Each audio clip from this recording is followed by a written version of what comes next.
Hi, I'm Deborah. And I'm Lawrence. And in this video, we're going to discuss how you can try to control your worrying. I have trouble saying that word, worrying. Anyway. Worrying. So, especially because we're doing this in the midst of the pandemic. Yeah, in case you're watching this further in the future. So, we thought it was obviously topical for this particular time, but also if you have anxiety, then chances are that you definitely have a problem with worrying, right? I'm trying. Do you want me to say it from now on? Every time you need to say the word, just point at me. No, it'd be a very long video then. Yeah. So when you examine worrying, you'll find there are actually broadly two different kinds of worry. One is solvable and one is, some are solvable and some are unsolvable. So the first thing you need to do is look and say, is this solvable or unsolvable? So solvable, for instance, is, I'm worried about paying my bills. Unsolvable would be, in this situation, just general worry about the pandemic and just kind of vague, formless worry. So if it's something, let's say, like, I'm worried about paying my bills, then what you need to do is, brainstorm. And one thing that will do is help you exert some control over it. Okay, so because solvable, you do have some control over the situation. Then you would, do research into how to approach your creditors, various ways that you can ask them to give you more time, etc., stuff like that. Another example of this, for instance, I have a really good example of this, and I got really good advice from the therapist I had at the time. When I was pregnant with Lawrence, because I was older when I was pregnant with him than a lot of people, I was almost 40, and because I'm part Ashkenazi Jew, I had to have an amniocentesis to check for, if there were going to be any problems. But up until then, you can't get it done until 3 months, and it takes a couple weeks to get the test. So I was stressed out. I was very stressed out. And so I was talking to my therapist about it, and she said, what you're trying to do by worrying is control the situation. Yeah. But you're not controlling the situation. She said, what have you done to try to control the situation? So what I had done is, before we even tried to conceive, I had talked to my neurologist about my MS medicine. I talked to my psychiatrist about my antidepressants. Said, do I stay on these? Do I go off them? All that stuff. I started taking folic acid even before we started trying to conceive to decrease the possibility of spina bifida. I mean, basically, I had done a lot of reading. I wasn't drinking alcohol when we were trying to conceive, pretty much everything. So she said, well, you have done all you could do to prevent problems.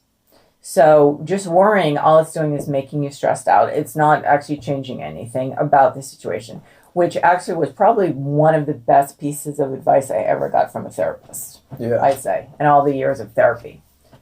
So again, like that situation, I had done everything I could do to avoid any problems. Yeah. And that was all I could control. Obviously, everything turned out fine. For the most part. So I think the only birth defect you have is like your knee or something, knees or something weird. Plica. Yeah. Okay. So that's pretty minor. We're not talking about the genetic problems with depression and ADHD. Yeah, no, Sorry, that's a whole nother story. There was nothing I could have done to prevent those either. I guess I couldn't change my genes. So anyway, let's say your problem is unsolvable, like mine was, sitting around waiting for test results and worrying about what I would do if there was a problem. So, especially, or in this situation that we're in right now, worrying about the pandemic. Okay, so if you've done everything you could do to avoid yourself or people you love becoming ill. By the way, we're not ill. No one we know is ill. We're actually really lucky. By the way, just in case you're wondering. We're not dying. We don't seem to be ill. I have horrible allergies because everything's starting to bloom, but that's obviously minor. Well, so if it's unsolvable, so I know this doesn't sound very helpful, but you have to let it go, okay? Again, like a lot of stuff we talk about, some things will work for some people, some things will work for other people. Just try everything. So one thing that some people suggest is to set aside a time to worry every day. I actually haven't heard that. I know it sounds silly, but so what you do is, now first of all, they say don't not worry, okay? So don't totally push it down because that's not healthy. And you know what? I used to do this with stress and then I just got ulcers. So you cannot just ignore it 100% of the time and push it away because that's not going to work. It's just going to come out in your body somehow. Like I said, like me with my ulcers. Body reflects my nose the mind. is so itchy. I'm sorry to be rude, but it's my allergies.